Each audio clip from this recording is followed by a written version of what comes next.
श्री गुरु ब्रह्म महिमालेक शरणम। श्री गुरु ब्रह्म महिमालेक शरणम। श्री गुरु ब्रह्म महिमालेक शरणम।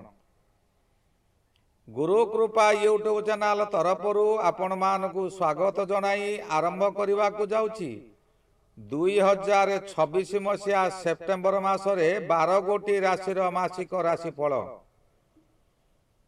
जेउ माने आमर यही चैनल को प्रथम करी देखुचंती सेमाने प्रथमे गोटिए सब्सक्राइब करंतु और पाखरे आसुथिबा बेल आइकन को दबाई दियंतु, जहा द्वारा कि आमर जेउ समय रे वीडियो अपलोड हेबो सर्वप्रथमे आपण मानक पाखरे पहुंची पारिबो। जेउ मानकर विवाह विलंब हेउछि, चाकिरी रे बारंबार परीक्षा देई मध्य चाकिरी होई पारु नाही, परिवार मध्य रे अशांति लागी रहुछि, सेमाने सेमानकर जन्म तारीख, जन्म समय, जन्म स्थान और निजर नाम एई चैनल रो तळे दिया जाउथिबा मेल आईडी रे प्रेरण करंतु। आम्बे ताहा गणना करी आपण मानकु जणाई देबु। आसंतु जानिबा 2026 मसीहा सेप्टेम्बर मासरे मासिक राशिफल। नमस्कार बंधुगण, जदि आपण बिछा राशिर जातक किंबा जातिका तेबे सेप्टेम्बर मास आपणक पई किछि बड़ सुजोग नै आसुछि। एही मासरे आपणकर कर्म क्षेत्र रे उन्नति हेबो कि, धन लाभर नुआ रास्ता खोलिबो कि, व्यवसाय रे सफलता मिलिबो कि, परिवार और दाम्पत्य जीवन किपरि रहिबो, एवं सबुठारु बड़ कथा एही मासरे केउ समय आपणक पई अधिक भल एवं केउ समय रे सतर्क रहिबा आवश्यक। सेप्टेम्बर मासरे बिछा राशि पई ग्रह मानकर प्रभाव मिश्रित रहिबो। दशम रवि और दशम बुध कर्म क्षेत्र रे आपणकु शक्ति देबे। एकादश रवि एवं एकादश बुध मासर मध्य भागरे लाभ और आय पाई आहुरी भल सुजोग दे पारंती। नवम बृहस्पति भाग्य और उन्नति रे सहयोग करि पारंती, किंतु अष्टम मंगल, पंचम शनि, चतुर्थ राहु और दशम केतु किछि क्षेत्र रे सतर्कतार आवश्यकता देखाउछंती। तेबे समस्त ग्रह प्रभाव को मिसाई देखिले एई मासटी आपनक पई कर्म, भाग्य और धन लाभर सुजोग मध्य रहुछि और सतर्कतार मास मध्य होई पारे। मासर सामग्रिक चित्र। सेप्टेम्बर मासरे बिछा राशिर जीवन रे दुईटी भिन्न प्रभाव एका सांगरे देखा देबो। गोटिए पटे कर्म क्षेत्र, भाग्य और लाभ पक्ष शक्तिशाली रहिबो, अन्य पटे स्वास्थ्य, मनोभाव, संतान और घरोई परिवेश रे किछि सावधानता आवश्यक हेबो। दशम स्थान रे रवि शुभ थिबारु कार्य क्षेत्र रे निज दक्षता प्रमाण करिवार सुजोग मिली पारे। मासर 17 सेप्टेम्बर ठारू रवि एकादश स्थान रे शुभ हेबा परे आय और लाभ पक्ष आहुरी भल होई पारे। बुध मध्य प्रथमे दशम स्थान रे शुभ एवं 7 सेप्टेम्बर ठारू एकादश स्थान रे शुभ हेबे। तेणु मासर मध्य भाग पूर्वरु ही कार्य और आय संबंधी भल खबर मिली पारे। नवम बृहस्पति भाग्यर सहयोग दे पारंती। उच्च शिक्षा, दूर यात्रा, गुरुजनक सहयोग किंबा नुआ नुआ सुजोग मिलिबार संभावना बढ़ी पारे। किंतु अष्टम मंगल अति अशुभ थिबारु हठात कौनसी घटना बा अतिरिक्त चाप और असावधानतारु कौनसी समस्या घटी पारे। 18 सेप्टेम्बर ठारू मंगल नवम स्थान रे मध्य अशुभ। भाग्य उपरे अधिक निर्भर न करी निज परिश्रम जारी रखंतु। कर्म और चाकिरी।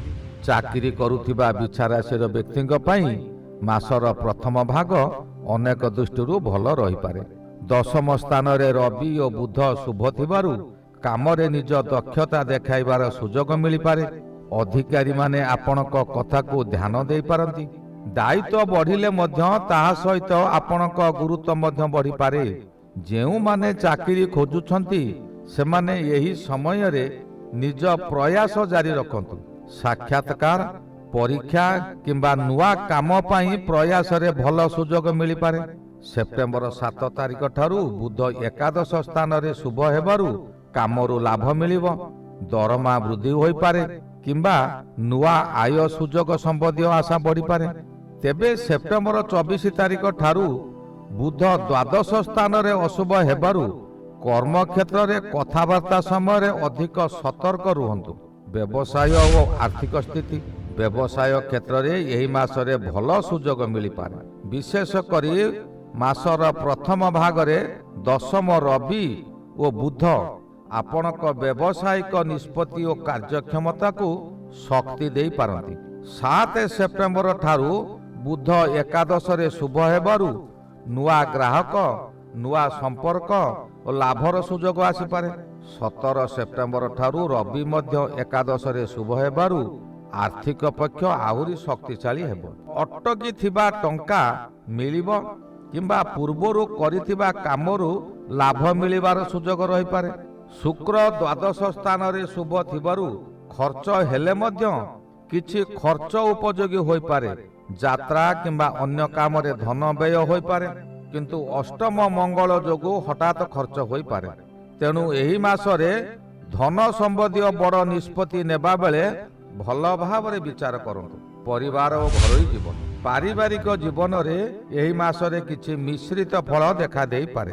ଚତୁର୍ଥ ସ୍ଥାନରେ ରାହୁ ଅଶୁଭ ଥିବାରୁ ଘରର ପରିବେଶ କେବେ କେବେ ଅଶାନ୍ତ ଲାଗିପାରେ। ଘରର କୌଣସି ବିଷୟକୁ ନେଇ ମନରେ ଅସନ୍ତୋଷ ରହିପାରେ।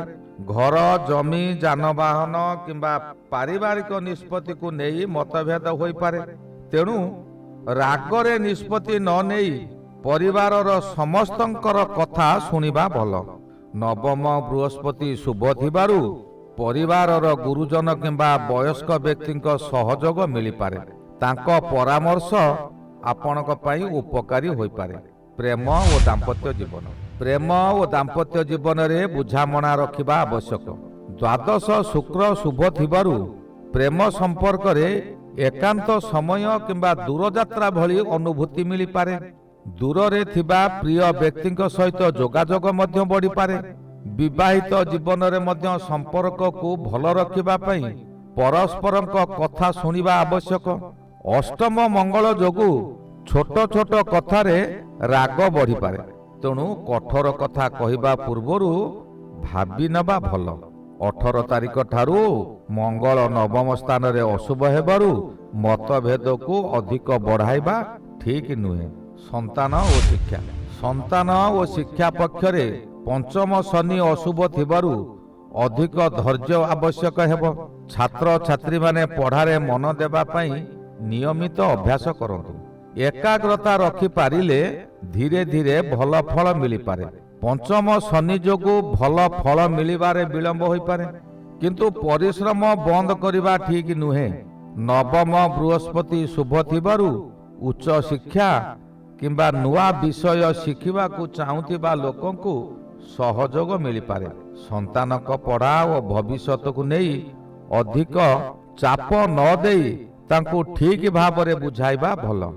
ନବମ ବୃହସ୍ପତି ଥିବାରୁ ଏହି ସମୟରେ ନିଃସନ୍ତାନ ବ୍ୟକ୍ତିମାନଙ୍କର ମଧ୍ୟ ସନ୍ତାନ ଲାଭ ଯୋଗ ରହୁଛି। ସ୍ୱାସ୍ଥ୍ୟ ପକ୍ଷରେ ଏହି ମାସରେ ବିଶେଷ ସତର୍କତା ରହିବା ଭଲ। ଅଷ୍ଟମ ମଙ୍ଗଳ ଅତି ଅଶୁଭ ଥିବାରୁ ଅସାବଧାନତା, ତଡ଼ବଡ଼ି କାମ କରିବା କିମ୍ବା ଅତ୍ୟଧିକ ପରିଶ୍ରମକୁ ସମସ୍ୟା ହୋଇପାରେ। ପଞ୍ଚମ ଶନି ଯୋଗୁଁ ମାନସିକ ଚାପ ମଧ୍ୟ ରହିପାରେ। କାମ ଓ ଚିନ୍ତା ମଧ୍ୟରେ ନିଜକୁ ଅଧିକ କ୍ଳାନ୍ତ କରିବେ ନାହିଁ।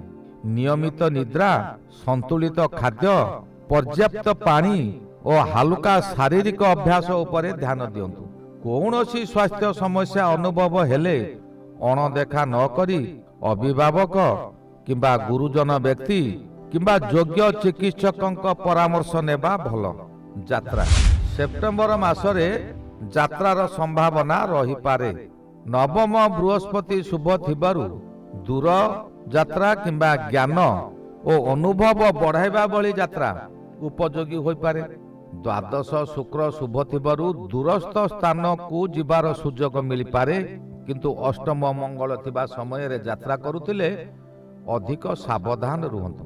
ଯାନବାହନ ବ୍ୟବହାର ସମୟରେ ତଡ଼ବଡ଼ି ନିଷ୍ପତ୍ତି ନିଅନ୍ତୁ ନାହିଁ। शुभ जोग। एही मासरे बिछा राशि पाई किछि शक्तिशाली शुभ प्रभाव रहुछि। दशम रवि और बुध कर्म क्षेत्र को शक्ति देवे। 7 सेप्टेम्बर ठारू बुध एकादश रे शुभ हेबारु लाभ और आयर सुजोग बढ़ी पारे। 17 सेप्टेम्बर ठारू रवि एकादश रे शुभ हेबारु मासर शेष भाग रे आर्थिक पक्ष आहुरी शक्तिशाली होई पारे। नवम बृहस्पति शुभ थिबारु भाग्य गुरुजनक सहयोग नुआ शिक्षार सुजोग मिली पारे। सतर्कतार जोग। मंगल अति अशुभ थिबारु मासर प्रथम भागरे असावधानतार दूरे रहिबा आवश्यक। चतुर्थ राहु घरोई जीवन रे अनावश्यक चिंता आनी पारंती। घर और परिवार संबंधी निष्पत्ति रे धैर्य रखंतु। पंचम शनि संतान और शिक्षा उपरे विलंब किंबा चाप दे पारंती। नियमित परिश्रम जारी रखिबा आवश्यक। दशम केतु जोगु कार्य क्षेत्र रे केबे केबे निज काम प्रति असंतोष किबा अनाग्रह आसी पारे। तेणु अस्थिर होई निष्पत्ति न नेबा भल। 24 सेप्टेम्बर ठारू बुध द्वादश रे अशुभ हेबारु अर्थ और कार्य संबंधी कथबार्ता रे स्पष्टता रखंतु। मासर सारांश। बंधुगण, बिछा राशि पाई एही मासर सबुठारु भल संदेश हेउची सुजोग आसीब, किंतु सेही सुजोग को सठिक समय रे सठिक भाव रे व्यवहार करने को हेबो। मासर प्रथम भाग रे कर्म क्षेत्र को गुरुत्व दियंतु। 7 सेप्टेम्बर परे आय और लाभर सुजोग को ध्यान दियंतु। 17 सेप्टेम्बर परे धन लाभ पक्ष आहुरी भल होई पारे। 18 सेप्टेम्बर परे मंगलंक परिवर्तन जोगु राग तड़बड़ी और असावधानतारू दूरे रुहंतु। एवं 24 सेप्टेम्बर परे कथबार्ता और धन संबंधी जेकोसी कार्य निष्पत्ति रे सचेतन रुहंतु। मने रखंतु, भाग्य जेतेबेले सहयोग करे सेतेबेले सुजोग को धरिबा दरकार।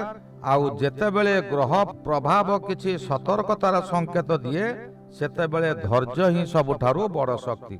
बिछा राशिर समस्त जातक और जातिकांक पाई सेप्टेम्बर मास सुख शांति समृद्धि सफलता और नुआ सुजोगर परिपूर्ण हेउ एही कामना सहित आजि पाई एतिकी। पुणी आसंता राशिर मासिक राशिफल रे आमे जानिबा केउ राशि पाई केउ ग्रह केउ द्वार खोलिबा को जाउचंती। से पर्यंत भल रुहंतु, सुस्थ रुहंतु एवं निज परिश्रम उपरे विश्वास रखंतु। श्री गुरु ब्रह्म महिमा अलेख शरण। श्री गुरु ब्रह्म महिमा अलेख शरण शरण शरण।